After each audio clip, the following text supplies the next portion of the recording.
The following program is a Town of Colonie television production of the William K. Sanford Town Library.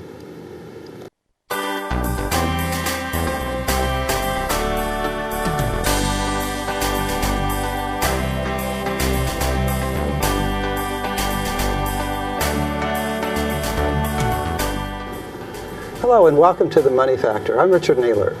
Today our guest is Dr. Tom Denham from Careers in Transition, and we're going to be talking about the issue of job security and satisfaction or self-actualization, which is a nicer word, but a little harder to understand. I'm very happy to have you here, Dr. Tom. Thank you. Thank you for having me back. Another important show.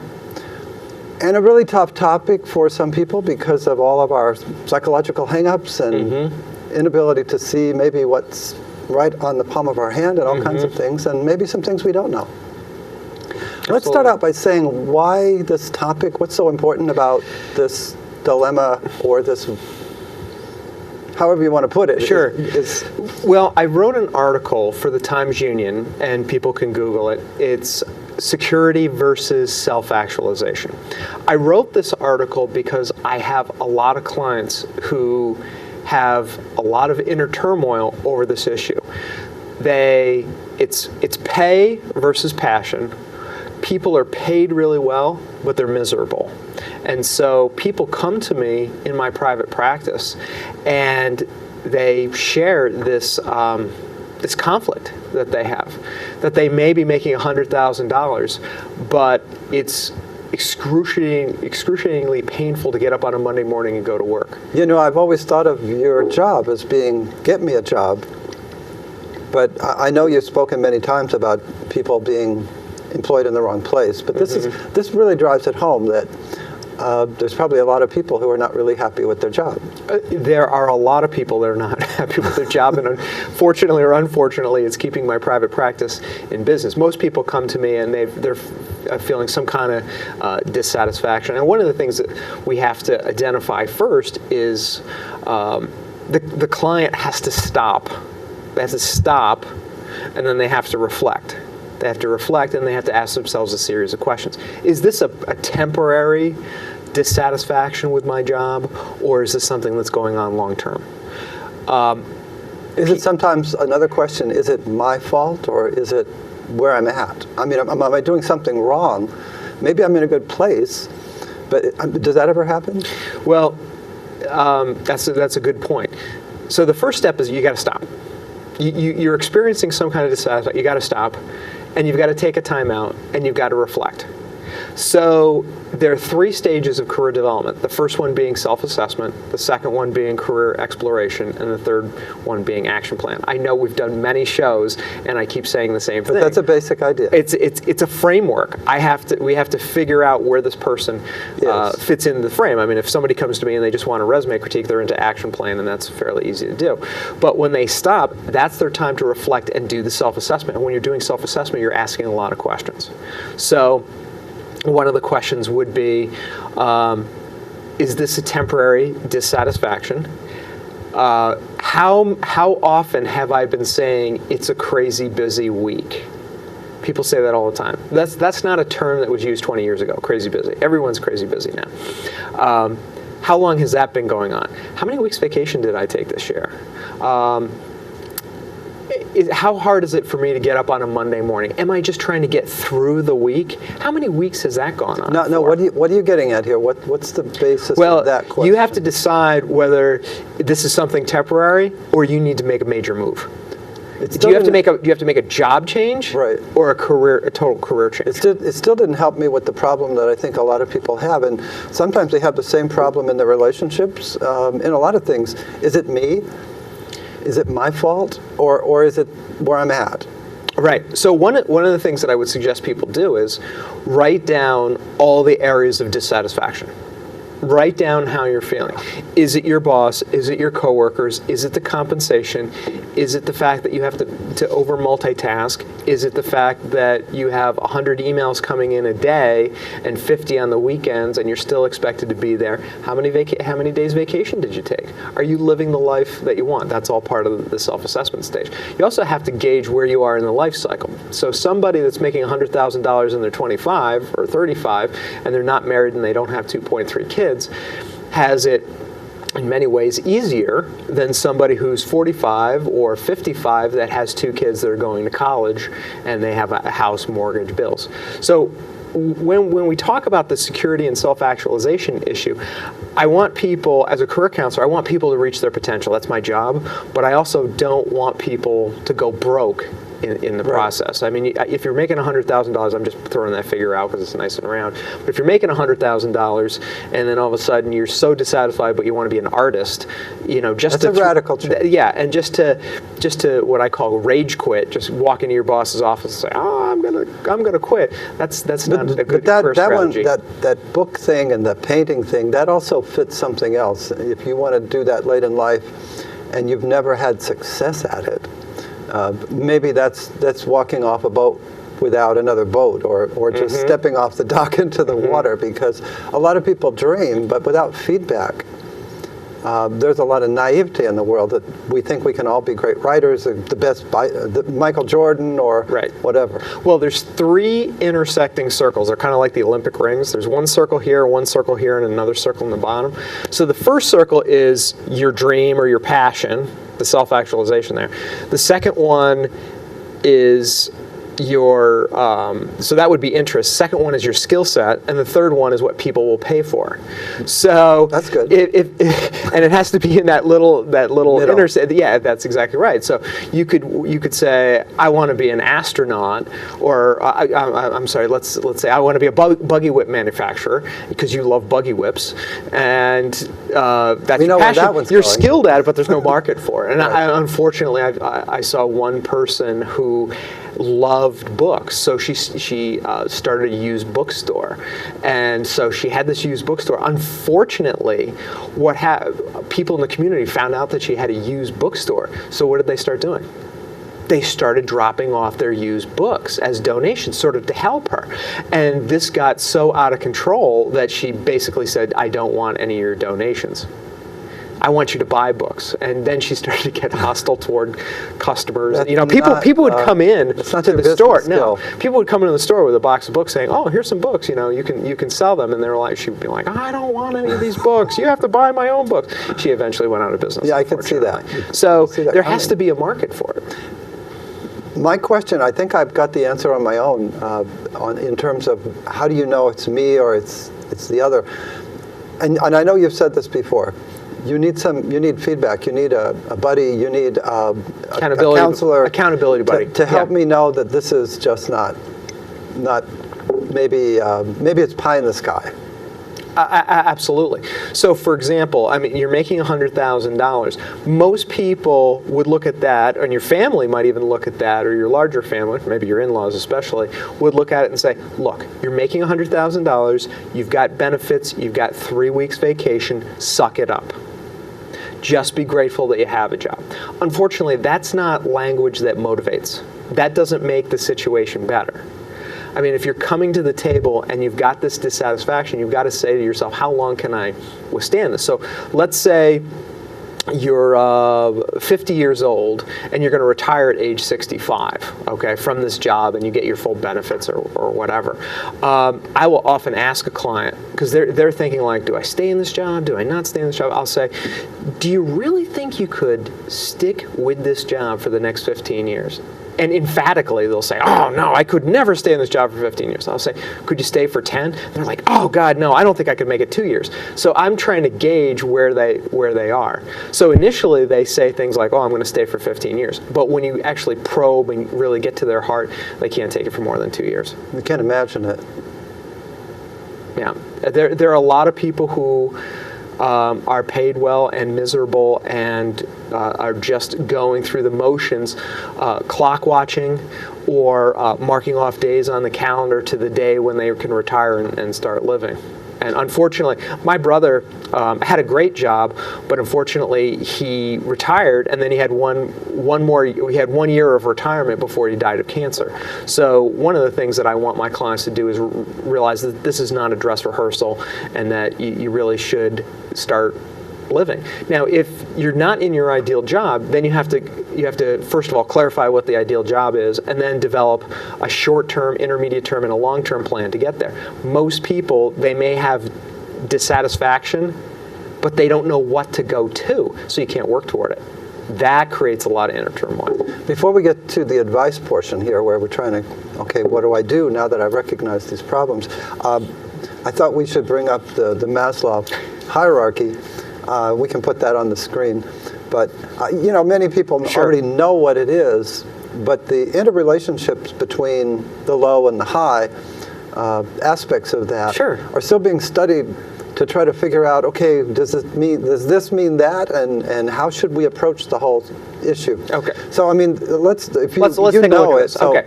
So it's a pyramid, and at the bottom you have physiological needs. So for example, if you are living in Africa and you are starving, you're not worried about self-actualization. You're not worried about reaching your potential, because you have to have those basic needs met.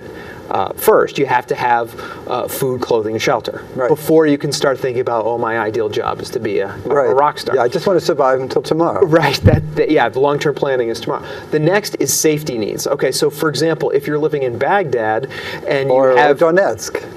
Oh yeah, you have the physiological needs, but you're worried about safety. Again, you can't get to self-actualization. The next one are belonging needs, love, and then the next level is self-esteem. Okay, so if you go into any elementary school, I remember when my daughter was going to school, they all teach self-esteem.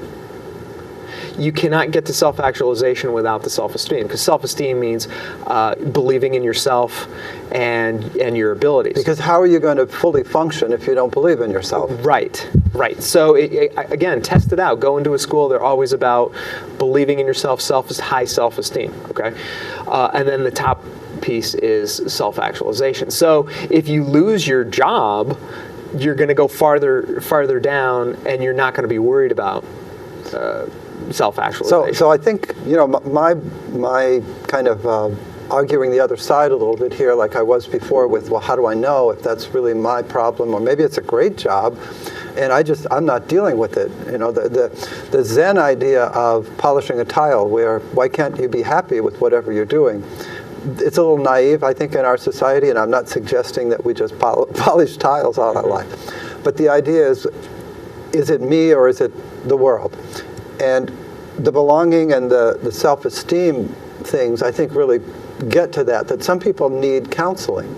Oh, absolutely. For a lot of reasons. And, sure. And they're not going to be happy, they're not going to be capable of going after self-actualization until they deal with those problems. Right.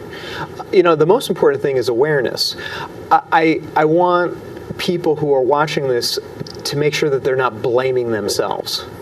Because again, you're making $100,000, somebody looks at you and goes, you have benefits, $100,000, you got vacation time, suck it up. But that person doesn't live that other person's life. No, they live their own, and they might wish, maybe they don't have a job. And if I just had that job, I'd be happy. Right. However, that doesn't motivate the person who's going through that kind of turmoil. Nor does it help them. Right? It doesn't help them. It doesn't help them at all.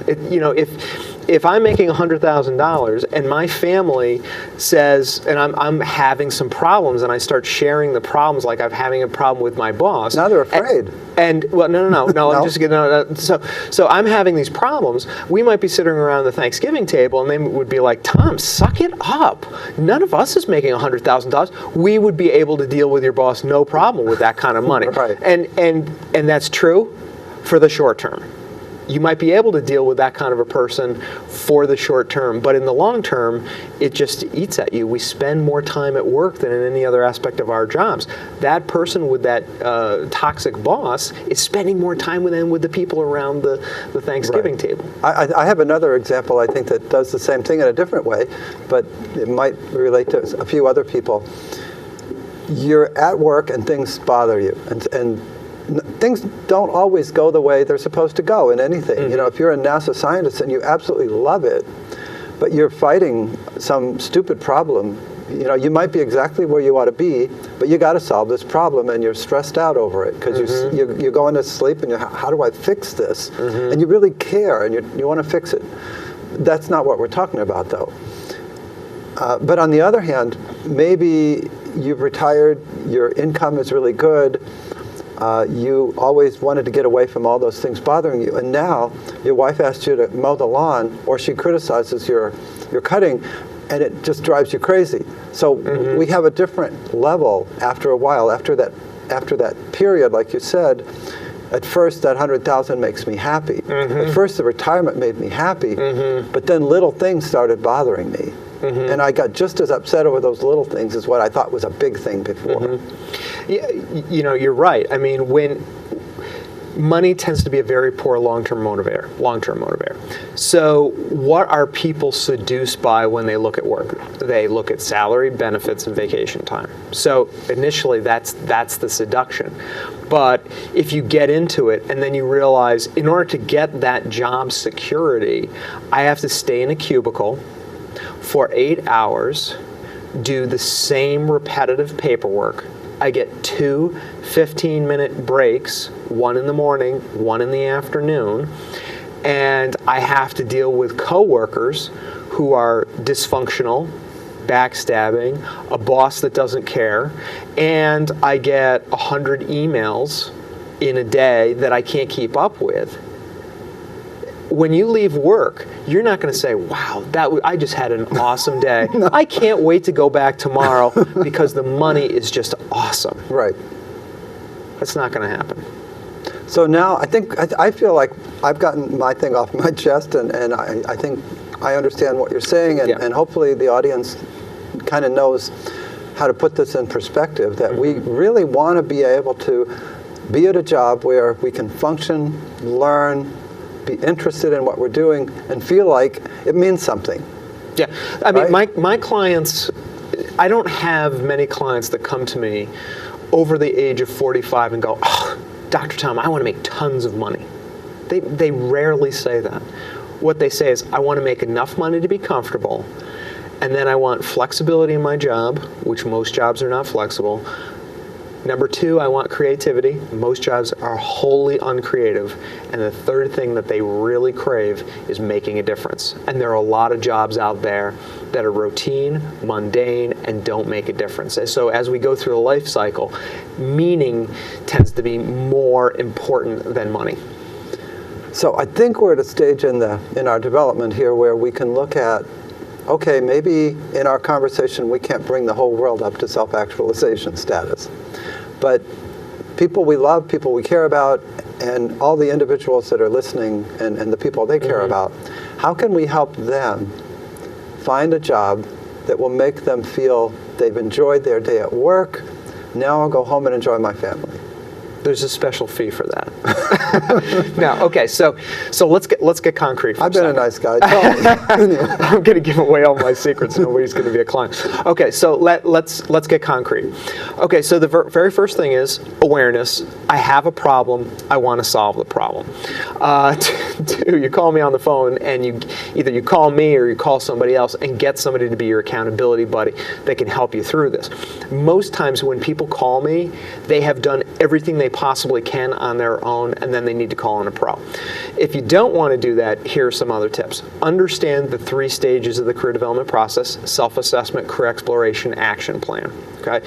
In self-assessment, you've got to ask those hard questions to answer the question, who am I? For career exploration, the question is, where am I going? And then the last question is, how do I get there? So for self-assessment, a homework assignment I would give the viewers is, I want you to write down your VIPs.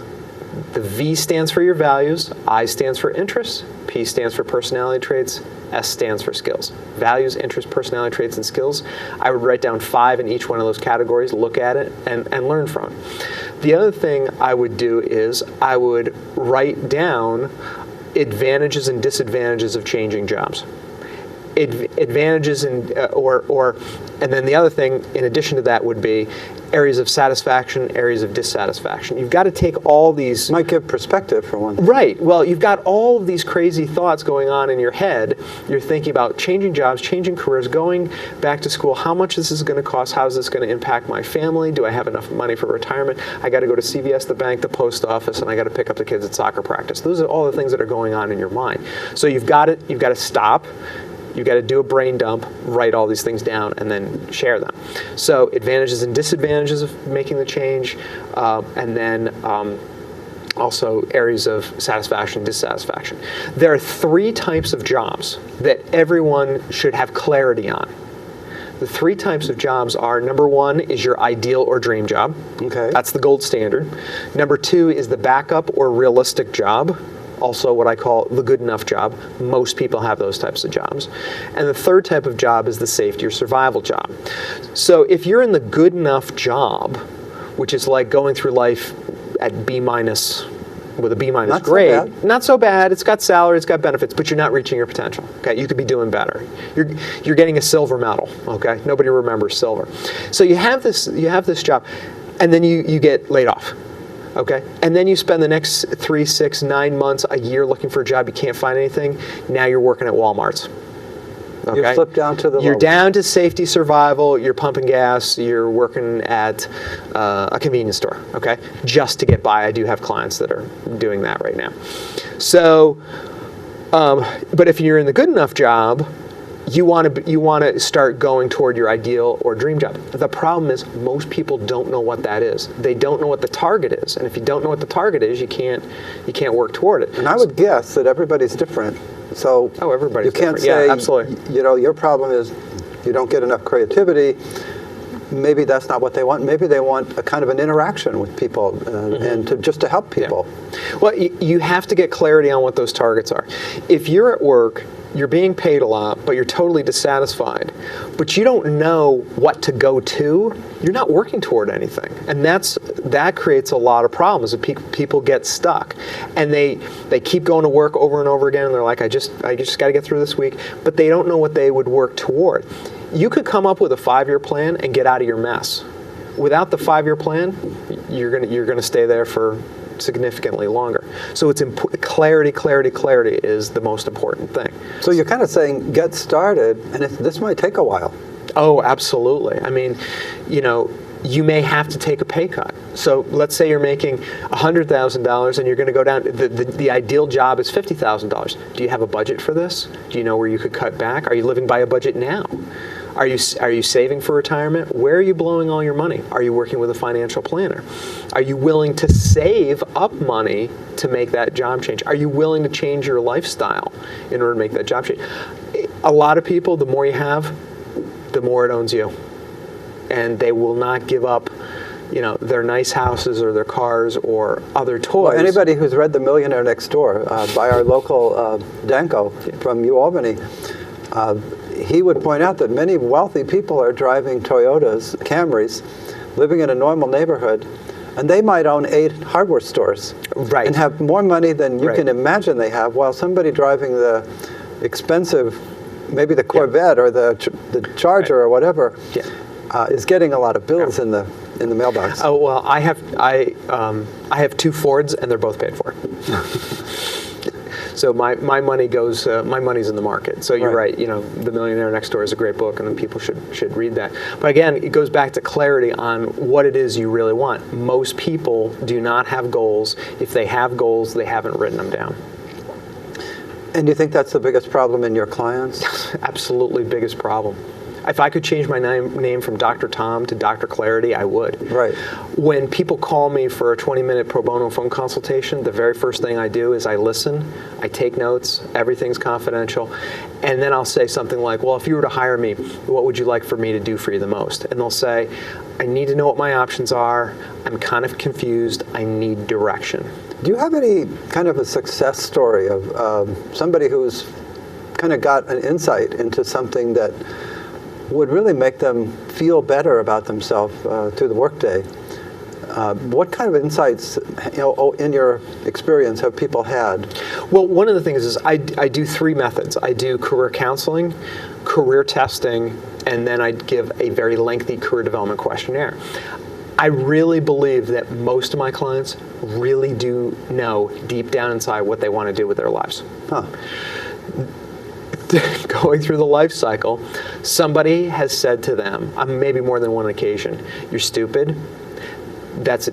You'll never make anything of yourself. You should go over in this direction," when they really wanted to go over in this direction.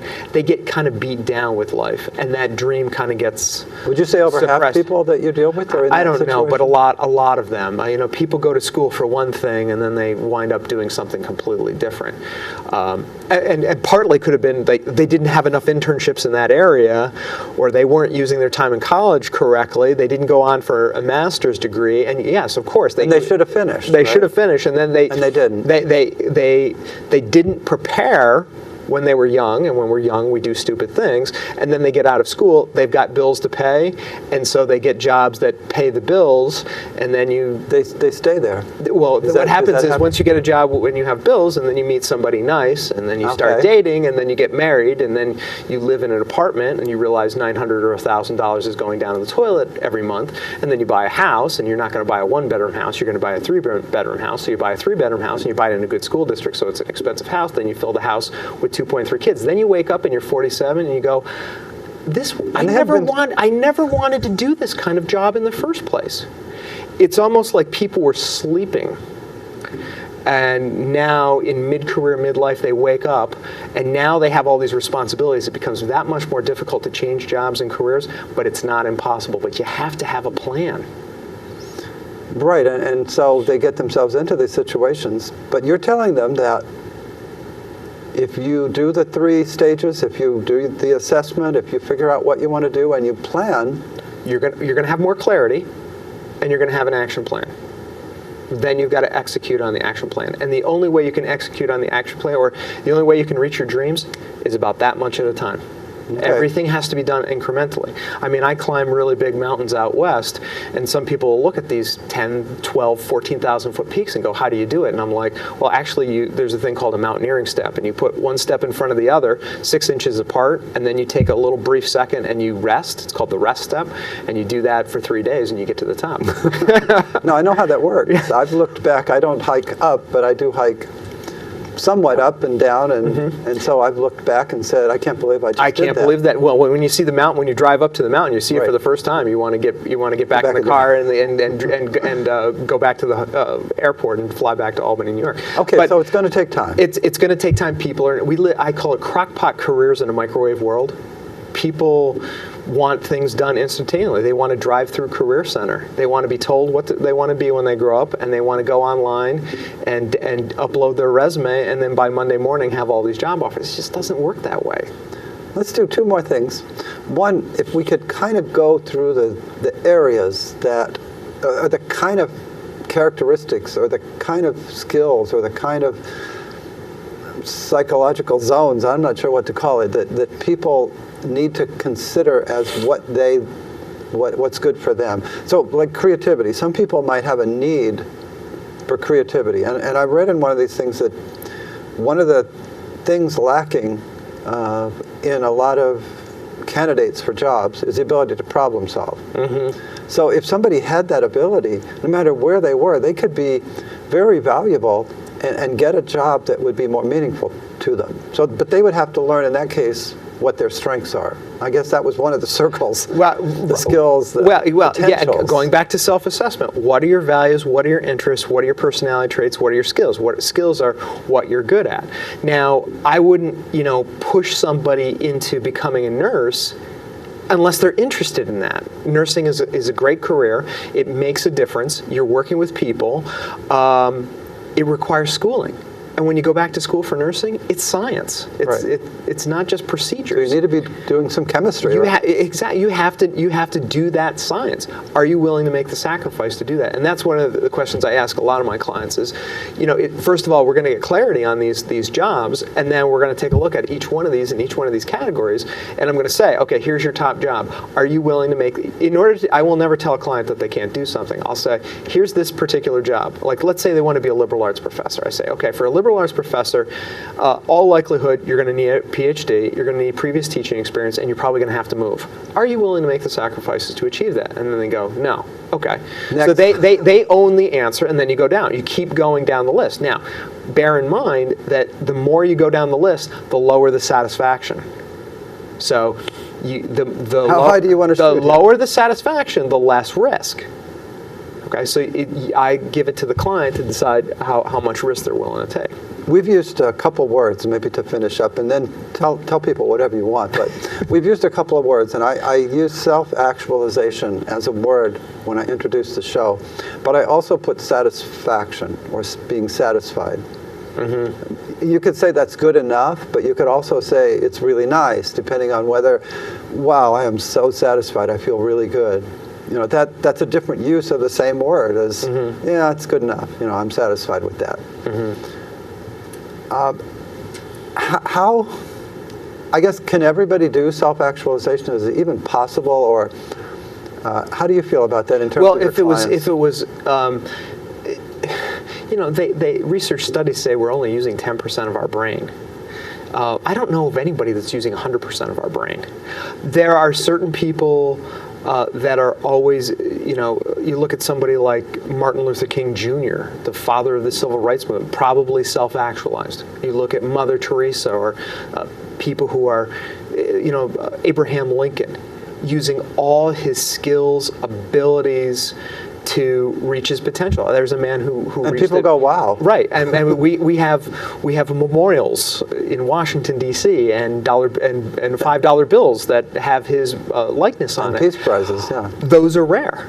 The problem is most people don't try for self-actualization. You get into complacency and you get into the satisfied mode. You get contentment. Contentment is not going to get you to reaching your potential. But I don't want to diminish it. Being satisfied is a lot better than coming home angry and kicking exactly. kicking I mean, cat. I'm very satisfied in my job, but I also feel I'm on the path to self-actualization because I'm using all my skills, all my abilities, all my interests, all my passion. There's nothing holding me back. This is the job that I was born to do. And maybe my last question is, what do you think, or what have you said, or what can you say that would be the most motivating to somebody to really consider how they can live a better life, basically? We could put it that way. Well, it all comes down to those VIPs. What are your values? I mean, if you ask the average American, what are your top 5 values? They probably couldn't come up with them just like that. They'd have to give it some time. Most people don't go through a career planning process. Most people don't go through a goal setting process because we're just too busy. We're too busy doing our Christmas shopping and taking kids to soccer practice. We're too busy doing tasks, but not priorities. It's an investment. It's an investment.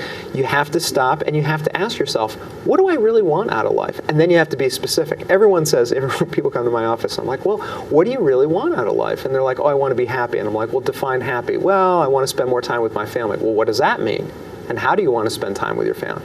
So I look at personal life, professional life, and play life. Most people don't set goals. If you set goals, probably tend to be more happy because then you're striving for the things that are based on your values rather than being pulled into a lot of different directions. So set the goals and then take that 6-inch step. 6 inches. In running, I'm a runner, and I help people run 5K races, and I tell them, you don't have to go fast, you just have to go. That's true. The hardest part of running a 5K is when the alarm clock goes off in the morning. You have to go. Do you go or do you hit the snooze? Right. Just like going to the gym, you have to go out the door and then you're good. Yeah, exactly. I wake up at 5 o'clock in the morning and I go to the gym, and when the alarm clock goes off, I'm like, oh my gosh, I can't believe I'm gonna have to do this. But I also know that I'm a role model to other people, and that I can't be telling people to stay in shape if I'm not doing it myself. So incremental action. Sounds good. Thank you, Tom. Thank you. Thank you for having me. It's a great show. And I want to thank you for watching. I hope you enjoyed the show, that you have a great week, and that we see you again next time. Take care.